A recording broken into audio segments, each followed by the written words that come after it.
Hello everyone, welcome to a new video. This time we'll be taking a look to the newer Minerva as well as Iago. This one's a bit more in advance than I typically am for some reason.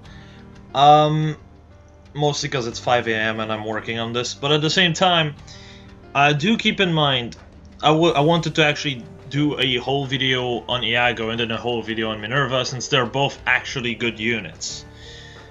Very good unit, in fact. However, I kinda ended up to be in the situation where Iago was done, but then there was a grand total of like 6 hours before Minerva was released, and that's why it's here now. So I decided to bundle them together. So as a result, the video might be quite long. So I suggest you getting something to eat or have something to do at the same time, because this is going to be, again, a long one. If it's over an hour, I'm sorry, that's just kind of how it is. I'm expecting it to be about an hour and 20 minutes, considering how long it takes me to cover characters that are overall a lot more above average than the rest. Another thing is that I'm not going to be covering units as I typically do. The way I typically do this is I typically cover the weaker one and then the stronger one. When it comes down to Iago and Minerva, there's not really a thing as a stronger or better unit than the other. They're both doing very different things, but the things they do are actually very good overall, and just one of them is a better thing at the better character at this, whereas the other one is a better character at that. It's kind of difficult for me to say one is better than the other as a result. So yeah, do not expect me, because Iago will be the first character I cover, that Iago is worse than Minerva. This is not this way for this particular video. So talking about Iago, Iago is a bit strange, because his weapon is not what some people seem to have thought it was. It's not basically punishing you if you don't have someone next to you, or rather, if you have no one next to you. On odd turn, it punishes you for not having someone next to you. So essentially, you need to have somebody adjacent to you for it to do nothing.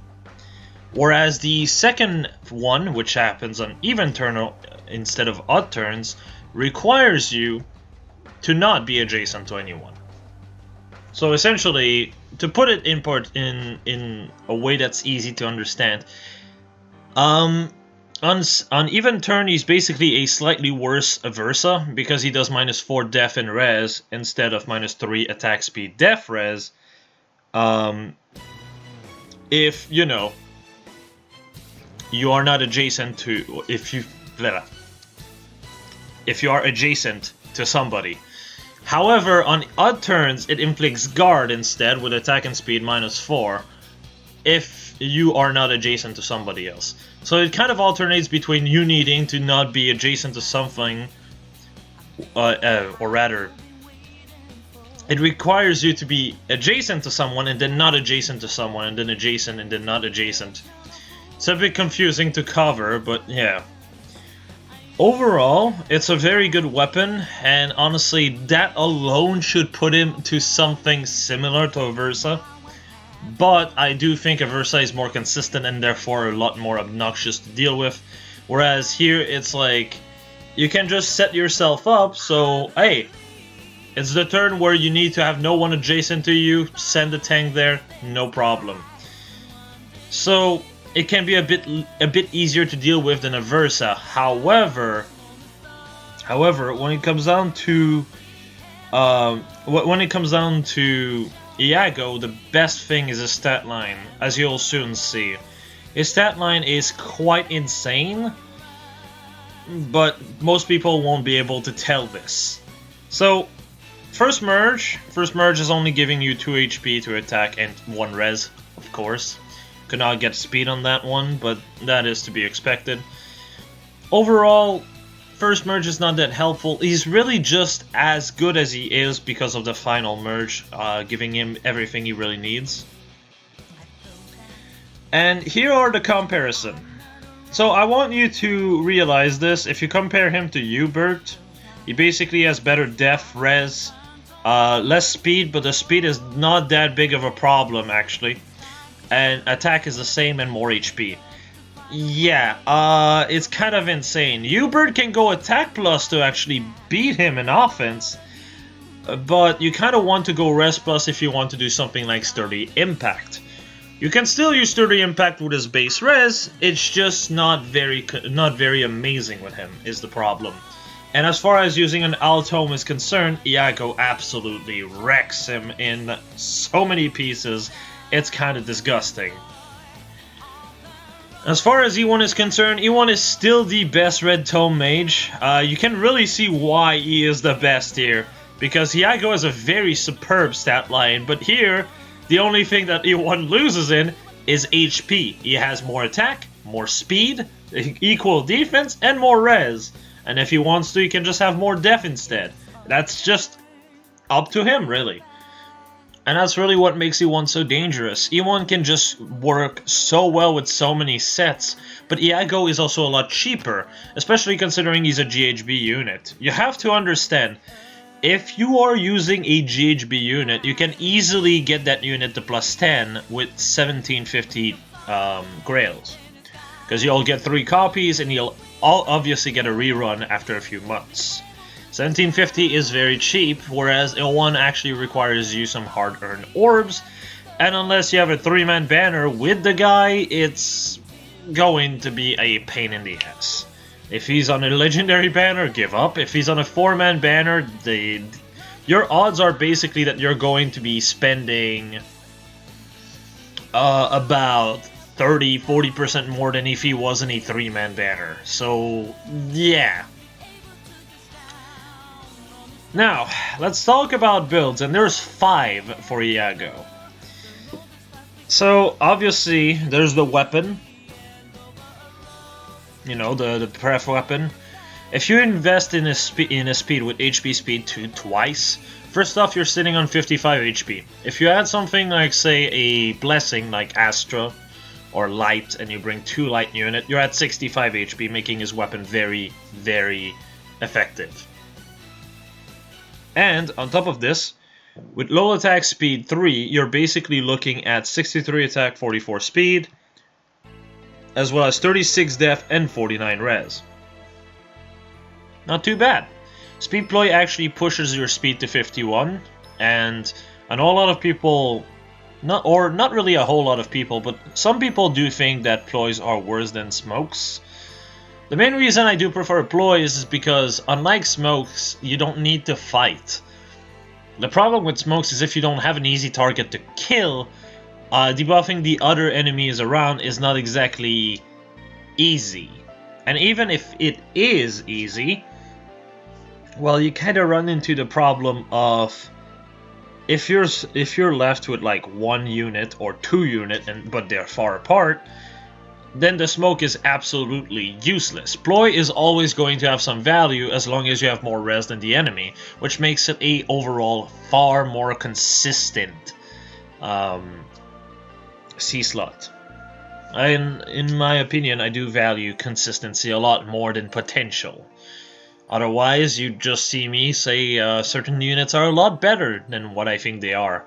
The problem is potential is indeed a thing. But if the potential is too hard to get to, like if there's too many steps to get to said potential, or it's too hard to get to said potential, like say Life and Death with Grom Blade and Desperation, great, that's fantastic when it works, but if it doesn't work because you keep getting one-shotted because of this encounter, then you are getting nowhere with this. That's kind of the idea. But, yeah. Other than this, the set on the right is what I would typically use if you're really wanting him to be a good offensive unit. I've already said this, but Rather Fox is probably one of the best tomes we've gotten so far, especially as far as, you know, comparing this to other tomes, Al Tome, Blade Tome, as well as certain prefs. It is insane. -4 across the board when you initiate is a lot, and the fact that it's actually refinable really makes me wonder why gem weapons are not refinable in this day and age. Anyway, that aside, I've already written an essay that I sent to feedback when it comes down to refinable weapon and how some of them should change their base effect. Gem Weapon and Raven are indeed weapons that I do go hard on. Anyway, this set effectively really make use of his stat line. You're basically looking at 43-43 defensively. Because of low attack speed, you're looking at 46-46, and because of the weapon, you're looking at 50 defense, 50 res, with literally no setup to speak of either. That's pretty insane. If you proc attack ploy on the enemy, you effectively have 55 defense and 55 res. Again, no drawback outside of the fact that you need to initiate for it to function. If you're talking about offense, gotcha covered there as well. Sturdy Impact into Sparrow 3 will essentially push you up, or 2, sorry, will essentially push you up to 71-43. With low attack speed, 71 attack, 46 speed. Now, I know I said a lot of time that 47 is the way to go for speed, but that's actually doable. If you use flowers, you hit 72-47. Yes, you end up with quite a huge amount of damage overall. Very easy capability at doubling, as well as 51 def, 51 res when fully flowered.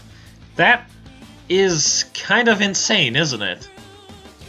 Well, yeah, it is. And that's one of the reasons I said that his stat line was as good as it was, because you can actually abuse this a lot. Now this is more of a player face set, so of course there are more of a enemy face set, like this one on the right. I know what a lot of people will say, is it close foil or close coil? I think it's foil that you can use. I despise those skills. The main problem they run into is the fact that they don't work on everything. Meaning, if you get hit by a dragon, he's just going to hit your defense and not give a shit, because you don't get the 5 attack and defense that closed foil would in fact give you if you're not dealing with something that's a dragon. Or really mages as well, you're not getting anything against mages either. So, it makes the A skill inconsistent, and if you're dealing with dragons, it might backfire on you. However, here if you have 2 people around you, which keep in mind cannot really work too good when you're talking about AR. And also do know that Loyal Reef is also an alternative if you'd rather have only 1 person next to you instead of 2. That's also fine.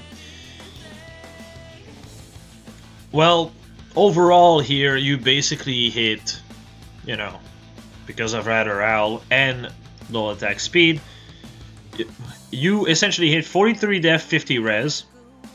Then with steady posture that jumps up to 47 defense and 50 res.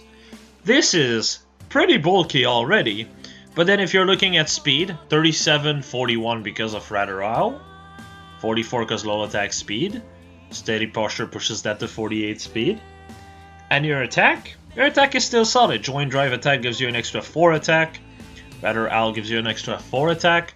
So you're looking at 68 attack. 68, 48, while just being able to get hit back, and then proc Moonbow fairly consistently is really solid.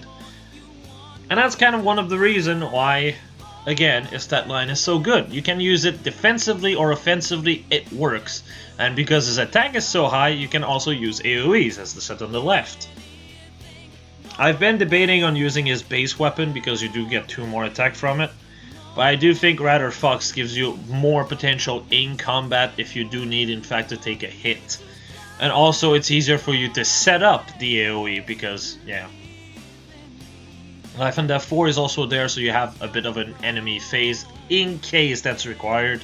Do know Swift Sparrow 3 can also work to some extent, but your enemy phase will suffer as a result.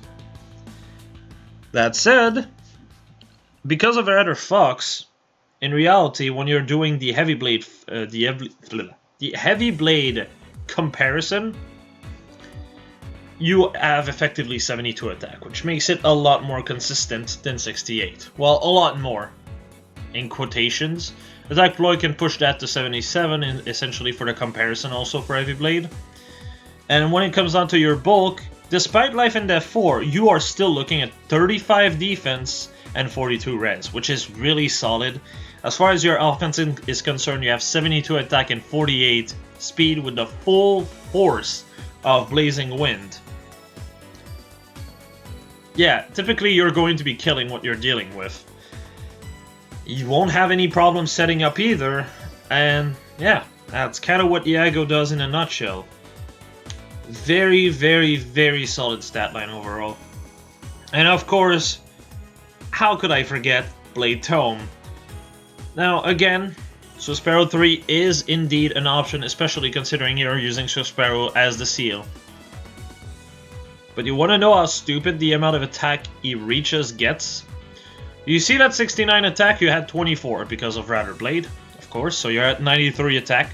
So Sparrow 2 pushes that to 97, Joint Drive attack pushes that to 101. 101 attack and 48 speed. And then you have low attack res on top of it to make it even harder to tank, pushing your attack to effectively 104 attack. Unless the enemy has a low skill, you're typically killing them, and even if they have one, well, your 104 attack gets lowered to at worst, 83. Which is still a lot of damage. So yeah, that is pretty insane. Do keep in mind though, because of the way your bulk is, you're only going to be sitting on 31 defense and 41 res.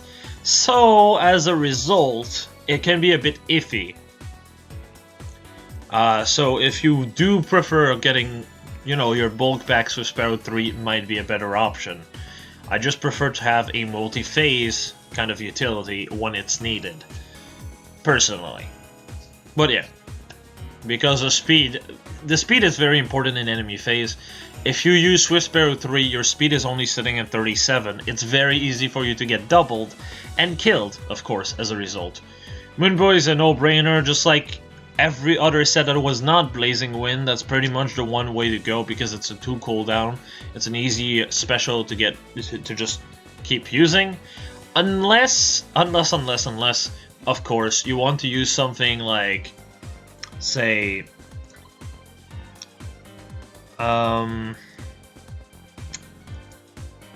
this set on the right. If you do not want to use low attack speed here, which would be a bit iffy, but because you're using something else than sturdy impact, of course, then ideally just run special spiral plus Gracies. That's also a good option you can do.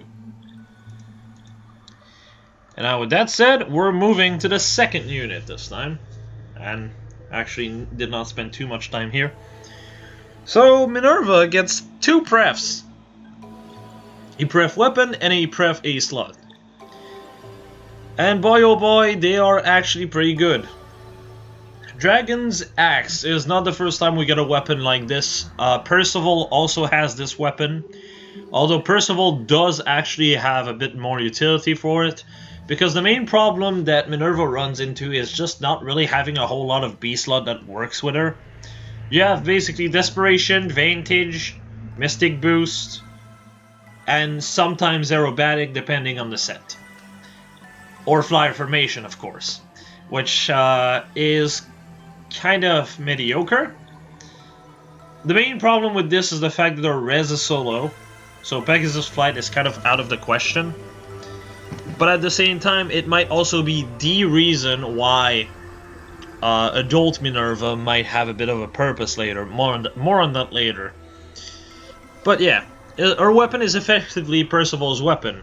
If the enemy, it's basically cooldown -1, and if the enemy is at full HP, you get 4 across the board and guard. Which means that your enemies will struggle to proc anything on you, and you can combo this into Brave Lucina, of course, to just get 2 charge every hit that you take and send back, meaning something like Bonfire and this weapon can very much happen.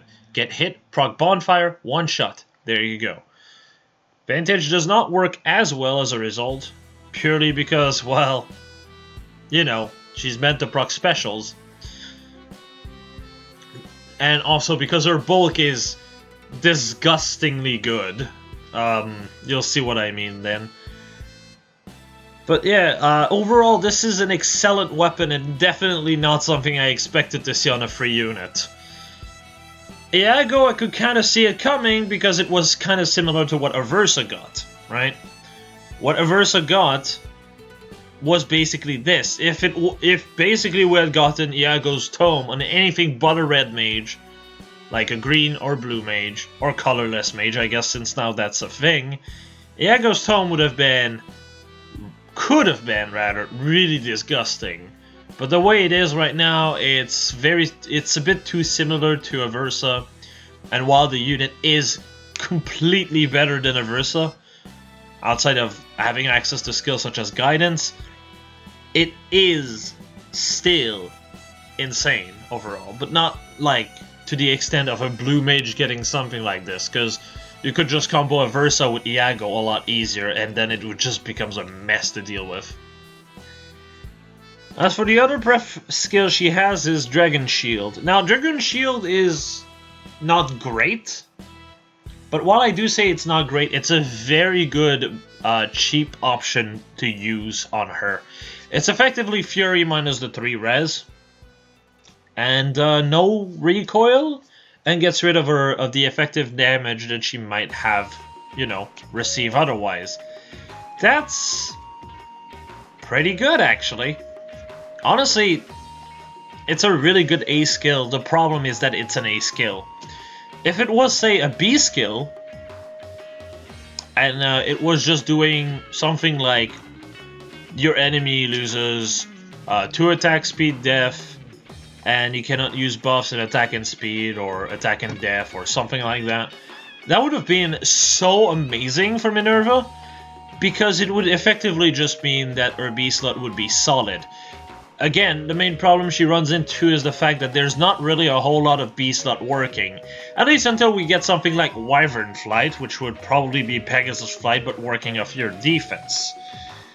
Whenever that becomes a thing, bruh, Minerva is going to be a whole new unit. Honestly, as far as damage, as combat potential will get, she would probably become the strongest unit of the S+ tier. Oops, that seems to be a spoiler. But yes, overall, Minerva is still a fantastic unit. Honestly, did not expect this. I expected something like that. I was kind of hoping for more res, but other than that, it's a very solid unit. So as far as the first merge is concerned, she gets speed and defense. Sadly, because her defense for some reason, despite being her 4th highest stat at level 40, is her 2nd highest stat at level 1, meaning that she gets def instead of attack. That's kind of a bummer, but honestly, it does not detract from her being such a good unit. That honestly does not matter. Her base stats are just that good overall. So as far as comparison goes, Minerva is only there for something I'm going to mention after. But when it comes on to Fur, you may think, hey, Fur actually kind of beats Minerva everywhere, until you kind of realize that Minerva's weapon gives 4 across the board.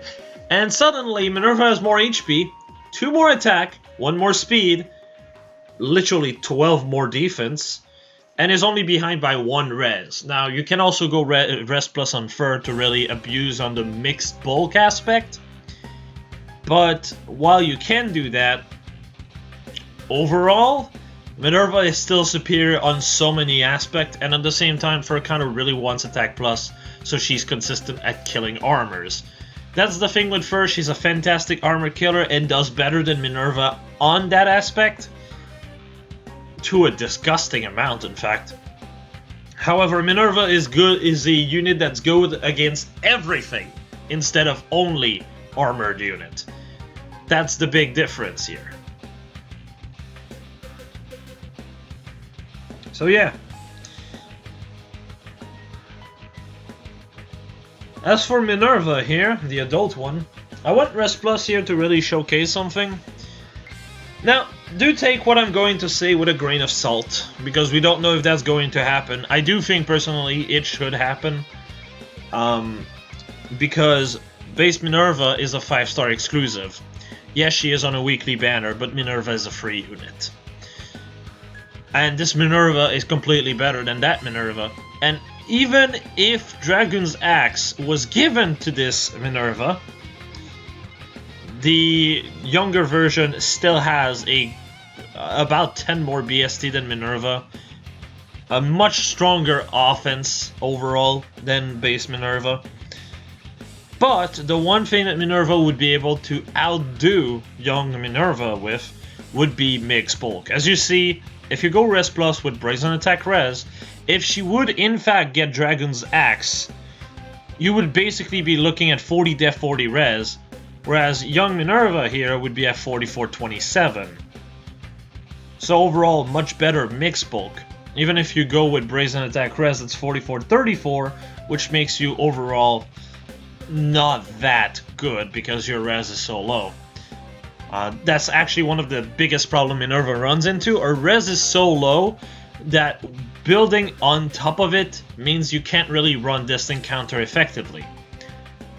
Adult Minerva here would be able to use Dragon's Axe really well as a result and use Distant Counter as well, which is something that young Minerva just simply cannot do. With Brazen Attack Res, the weapon, buffs, and merge, you're effectively looking, especially with flowers, to 51 defense and 51 res. That bulk is insane, and the fact that you can use Distant Counter with it, even more so. Especially since Minerva, on the adult one, unlike the young one, would actually be able to use Pegasus Flight. Because as you can see here, with flowers and a buff, you hit 36 res. 36 res, you're in a good position to use Pegasus Flight. It's not amazing, but it's good enough to work in a good amount of situation. Outside of unit like Surtur, who are just completely going to ignore it. But very, very strong Def Tank will be able to just absolutely function with this. So yeah. This is a what-if scenario, but like I said, young Minerva being free, and adult Minerva costing a lot of orbs to get to plus 10, makes me think that adult Minerva should in fact get the weapon. Kind of how Eris gave his dad, Eldigan, the Dark Mistletoe. And I'm also expecting Quan to get Altena's Lance, because Altena is a 4-star unit. And funny enough, Quan uses the weapon way better than his daughter, because unlike his daughter, he has 29 speed for some reason, despite the fact the dude does not have pursuit and therefore is incapable of doubling anything unless he gets the ring in FE4. And also despite the fact that his daughter is way faster than Quan, but I mean, that's obvious. It's a demote unit, therefore we're going to put high defense and attack on it. No speed. Yeah. Kind of a shame, but yes. Quan ends up with 29 speed in Heroes, and actually with Speed Plus hits 32. 32 and access to low attack speed, or low speed def, depending on what you want, really makes him work really well with the weapon, unlike his daughter. Effectively, you're looking at 35 speed, whereas his daughter is stuck at 29, because no low attack speed. So yeah. And Quan, again, is a lot more expensive to plus 10 than Altena. Therefore, Altena should also be able to give the weapon to her dad. That's the way I look at it. It's different for legendary units, because legendary units are so much harder to pull than the base version of said unit.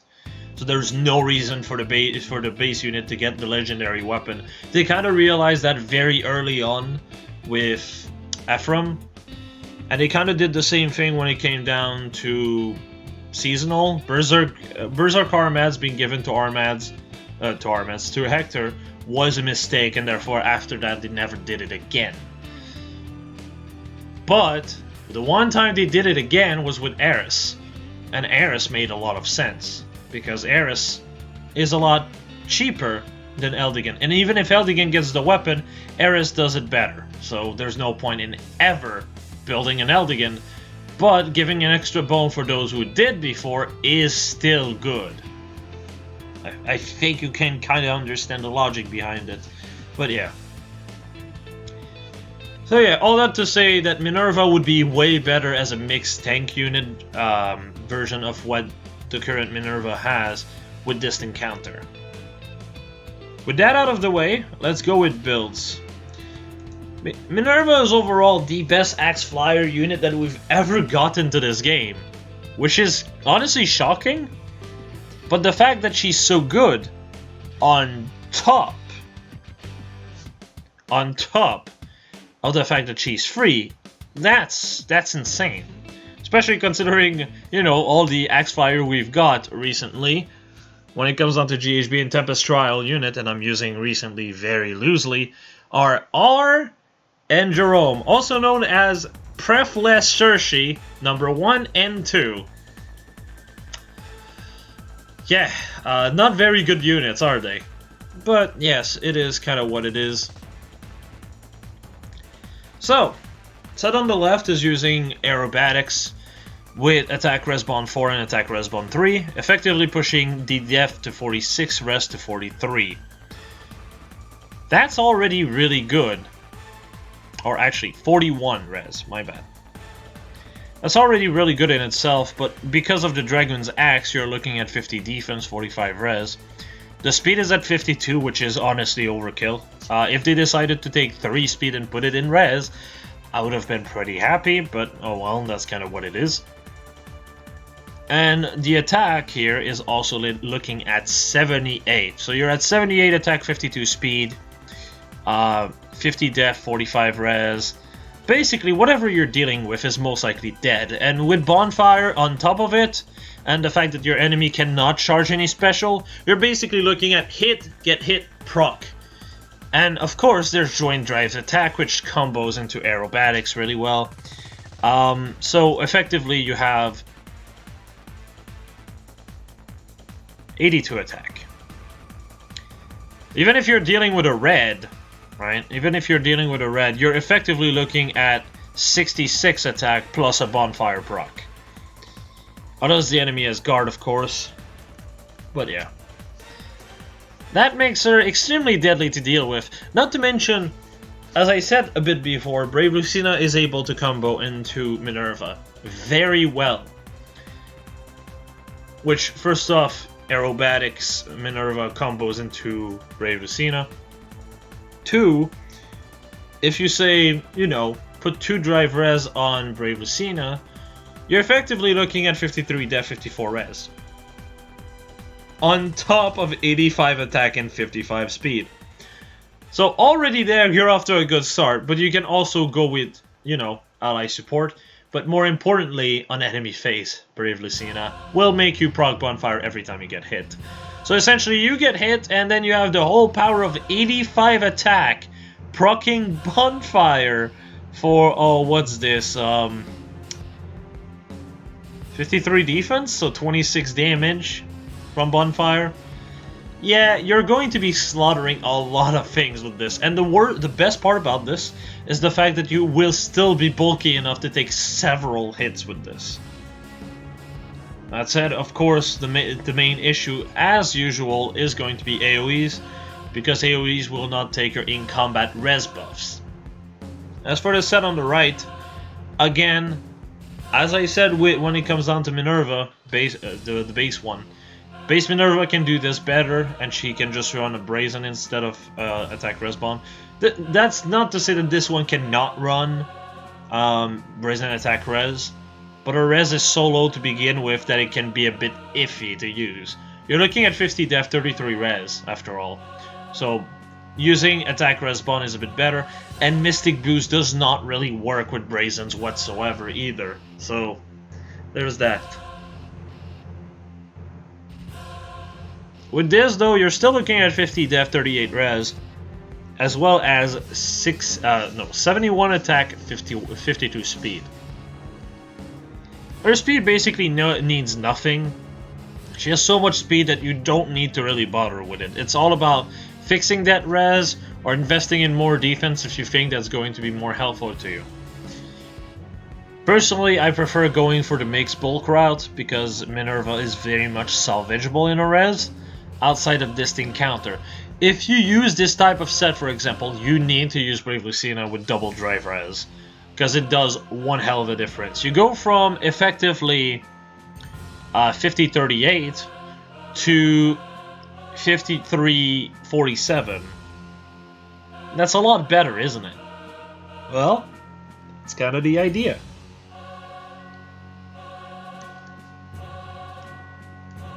Of course, the joint drive attack also pushes your attack up, making it 75. I keep forgetting to mention this. In general, joint drive attack is very good, and I do think it's better than smoke skills in some cases, because smoke skills, the main problem you run into is when you're baiting a unit, typically the unit will go away from the pack of units, unless you think you can slaughter everything on the enemy side, which is not very consistent at all, regardless of the unit. So typically you'll be only tanking them one at a time, and what happens is that the rest of the team will not be far enough or close enough to the unit to really do this. And even if they were going to be debuffed, the one that can attack is typically the one that's going to attack first, and then the rest moves. Meaning if you do debuff them somehow, they will just get rid of the debuff by moving. That's really one of the biggest weaknesses of tanks using smoke skills, and also another reason why I do prefer ploys over smoke skills, because regardless of the situation, ploys are typically good. Only unit like Rid really abuses smokes, because he kind of just wants to jump in the pack with Gale Force and then either back off or kill something else that's very dangerous for him. Then enemy phase the res because he basically just use, you know, he gets an extra follow-up on everyone that has a debuff on them, and he blocks follow-up on the other side as well.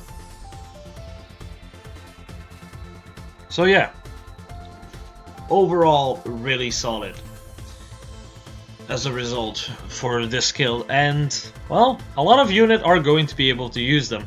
If you do prefer attack smoke because you think you're going to go in a lot more with Minerva, which should be more of a thing for the following set, you'll see, then that's also fine. It's just that I tend to prefer joint drive attack myself. Though if I were to pick, I would probably go for joint drive res rather than attack, because that allows me to just set up a lot easier. But yeah, moving on to set 3 and 4. So the set on the left, and actually to some extent the one on the right, the main problem you run into with these set is just, as I said before, you don't really have a whole lot of B slots you can use. Vantage, Desperation, Aerobatic, Flyer Formation, Mystic Boost, that's it. And Mystic Boost is out of the picture because you're using a Brazen here. So you're stuck with 4 of them, and they're not, all of them are very not too great. Unless we ever get Dracoon Flight. If we ever get this, fantastic. I have no problem anymore. This is gonna be the skill to use on her, because she does have a good chunk of defense. But until that happens,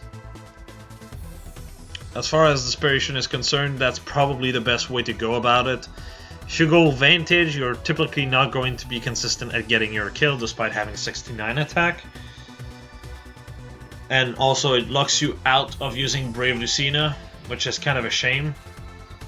Because you basically will just attack, but you won't proc Bonfire, effectively, is what I mean. Unless, of course, you then get hit and then proc. But then, at that point, Brave Lucina is kind of redundant, because you would have gotten the 2 charge anyway. Desperation allows you to avoid some damage here and there. Aerobatics can Fly Formation. If you think those are going to be more helpful to you, might as well use them. Personally, I think Desperation is a bit better because it does combo into the Brazen Attack res. So, what does this set hits? 46-46 because of mirror impact and brazen attack res. 50-50 because of the weapon. So you have 50 def and 50 res. Pretty good. As far as speed is concerned, 52 as ever. And your attack will be also at 79. This is the set I do suggest using attack smoke with, because you'll typically just rush in, do damage, and sometimes just stay where you are, which makes it a bit better overall.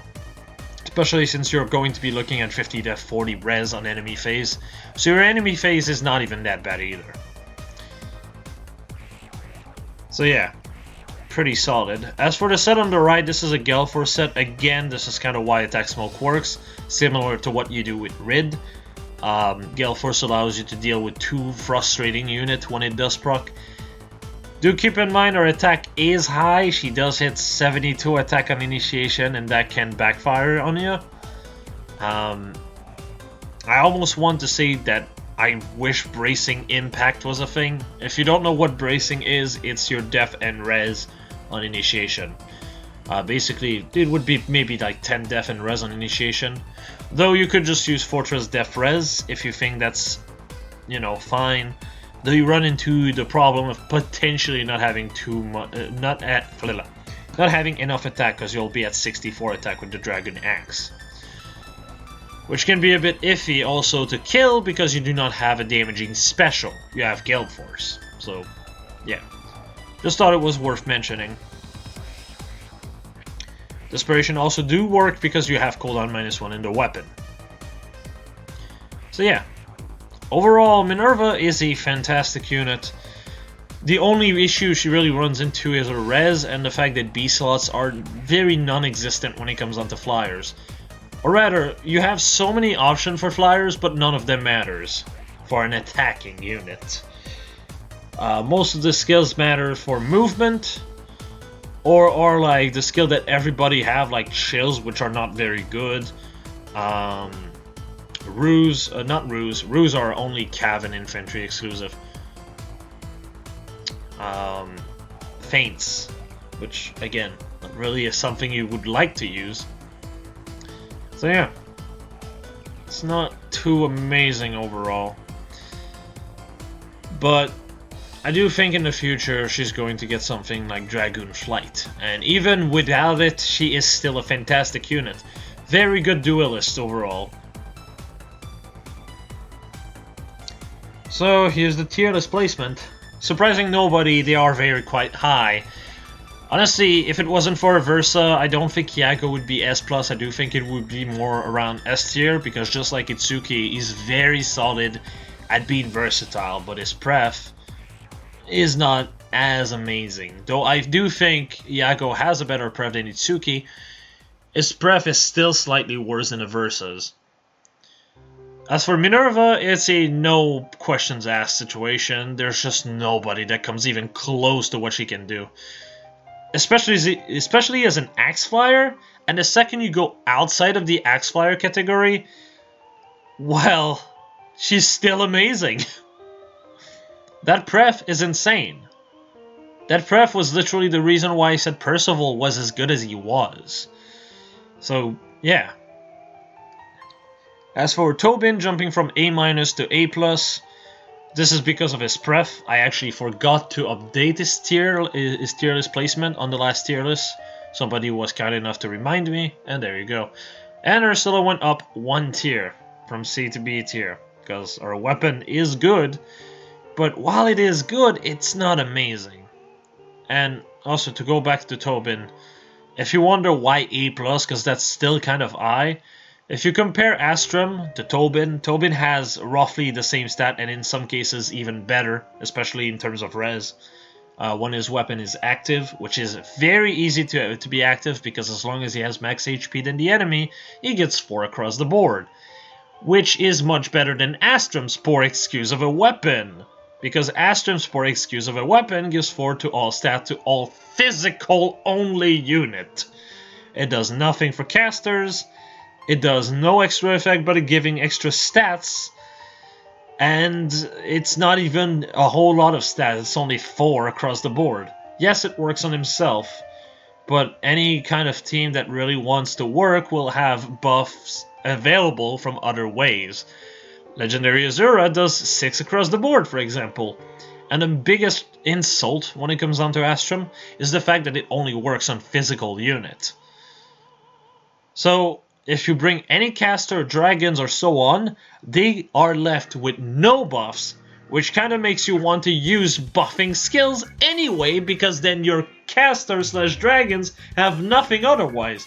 If his weapon was in fact working on every unit type, he would probably be S- tier, because you could actually use his weapon as a buffing tool for blade tones, and that alone is amazing. But instead he got what he's got, so yeah, it's not very amazing overall. The best way to really describe him is very similar to Brave Lucina, except Brave Lucina, you can combo what Brave Lucina gives you with tactics. Not to mention, Lucina also offers you buff, as in your steady breath buff to those said unit. So the fact that it's physical only is warranted in this case. So yeah, all that to say, overall, I do think Tobin is slightly better than Astrum, so it would make no sense for me to put him in A tier and not A+. Ursula is only B tier because she just has a terrible color.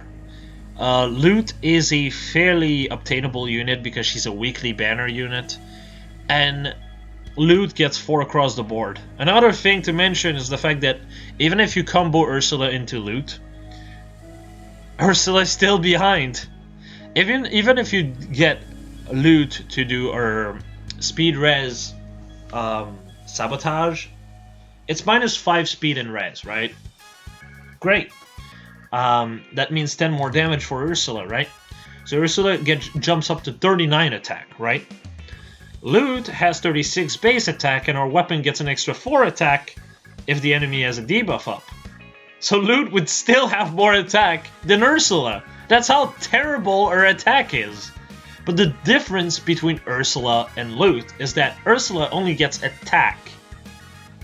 Loot gets 4 attack speed, def, res. So you'd need to also debuff def and attack with something else in order for Ursula to be slightly better in attack than Loot. And the difference is that Loot is better in speed, def, and res, is able to offer more to the team that would require debuff, and just overall is a better unit. Not to mention Ursula is blue, just like Loot. That's kind of making you in a bad spot already. Another thing to mention is the fact that Guntra exists, and while you can say Ursula's weapon is better than Blizzard, which it is, I mean it's literally the same thing plus Calf Killer does not bring enough to the table. Not to mention, Guntra provides 4 extra res and 3 HP to Loot, so our sabotage is more consistent as a result. Something that she does to some extent struggle on in lower merges. But even if you are completely on merge, if you have Guntra paired up with Loot, Loot is just always going to be more helpful than Ursula as a result. Not to mention, just overall, she's not that amazing. As far as units that uses debuff are concerned, you have Guntra, you have Rid, you have Loot, you have Matthew, you have Saizo. Like, there's so many options overall that you'd be kind of foolish overall to just settle on Ursula. Matthew is a great example. Matthew is literally what Ursula's got, with actually the same attack if you go attack plus, but also providing def and res buffs to everybody, which is just a lot more helpful than what Ursula's got. So of course she's going to be stuck in B tier. As far as the last one, Penne, is concerned, this is mostly due to a conversation I had on the last GHB Tempest Trial tier list with someone on the comments that actually brought valid point on Penne, and then I decided to upgrade or tier up 1 tier to be tied with Naysala. Naysala is a fantastic AR defense unit purely because of Gale Force strats. The fact that his bulk is really frustrating to deal with. The fact that he has a lot of speed to block follow-ups, especially with Sturdy Impact. And which makes him very frustrating to deal with, because then he can just lunge into something, still have 3 movement, and then somehow snipe one of your unit, typically your Dancer, which is really annoying to deal with, while also bringing whatever tank you brought to the table up and potentially get him killed by him being used in tandem with the Barn. Never underestimate the amount of bulk A plus 10 Nacella can get. Panay overall is a good, how can I call this, all-rounder. She's a good unit to just tank a lot of threats at the same time. Though I do think her cavalry killer part is pretty worthless, the fact that she does get 3 across the board is very helpful.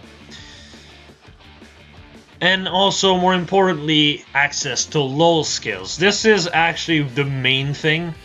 When it comes down to Cavs, when it comes down to Panay, the main reason she was the way she was I did consider her to be slightly better than Finn and Legiarn, but not enough for her to be a whole tier above them. But now that lulls are a thing, because back then they weren't, lulls can really actually open a lot of things. And when it comes down to Blade Tome, for example, yeah, you can just use a blade. You can just use lulls to deal with Blade Tomes easier, which is very good considering she's one of those units that have good stats all around because of her weapon and merges, while also having good speed and basically just overall a good unit. So using something like low attack def or low attack speed is extremely helpful. Not to mention, her weapon is fantastic at making Heavy Blade more consistent, which is a thing that both Nacella and her have to deal with. But yeah, I think that about sums it up, and this did not take an hour. Yay! I got good at just making information more compact, I guess. But yeah, in conclusion, this batch of unit is very impressive. The only thing I'm kind of salty about is the fact that Iago gets his own pref, when his pref just did not exist in Fate. From what I understand, they basically took his map's gimmick and made it a weapon. Yeah, good going, but he never had a pref. Iago's Tome was indeed a thing, but it was absolute garbage and absolutely worthless as a result, so you can't really bring that to me either. The reason why I point this out is because then we have Travent, which they decided to pick between Gen 1 and Gen 2. They decided to pick Gen 2, the worst version of it, and just not give him his pref as a result. Yes, it makes sense from a lore standpoint, but from someone that actually really like FE4, it puts me in a position of just disappointment. I love Travent. I do think he's one of the best villain of the series, easily. I think he might be my second favorite in the series. Arvis being my favorite, obviously, because he's the best written villain of the franchise.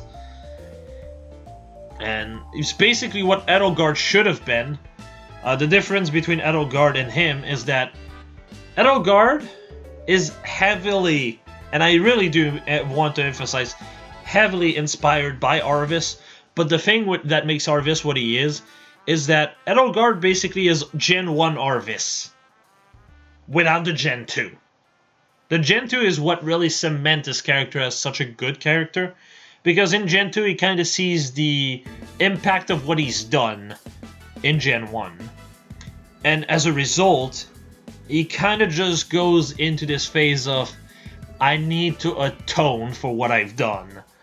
And it's this part that really makes his character shine.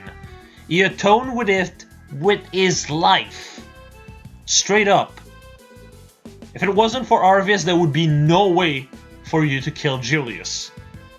I just want to point that out. He basically gave you the key to killing his own son. That takes balls. It really does. And it was basically his redemption arc. That's the best way for me to describe it. Which is so much more interesting than what happened with Edelgard, personally. But yeah. Arvis kind of still doesn't have a refine. Traven does not even get a pref. Meanwhile, Iago gets this. It's, it makes me a bit salty, not gonna lie.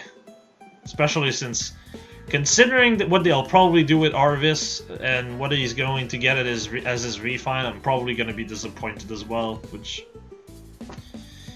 is par for the course at this point. When it comes down to FE4 characters that I do really appreciate. But yeah. Minerva was a good surprise though. Minerva is actually one of my favorite characters when it comes down to Shadow Dragon and Mystery of the Emblem. So to see her being this good kind of alleviated the pain with Iago. But yeah. Can't say I'm disappointed. This month had very good units. And hell, Minerva's gonna be my next project since I finished Brunia. I started to do Finn, but... well, Finn will have to wait. That's for sure. That's for damn sure. God, I hope Finn gets a pref at one point, though. And a good one at that. But yeah, I think I've rambled long enough. So, as per usual, I'll be seeing you all in the comments. And on Discord. Do expect the next video to be the the new banner review. And well, with all of that said, I think I've said my piece. Have a nice one, everyone, and do take care. See ya.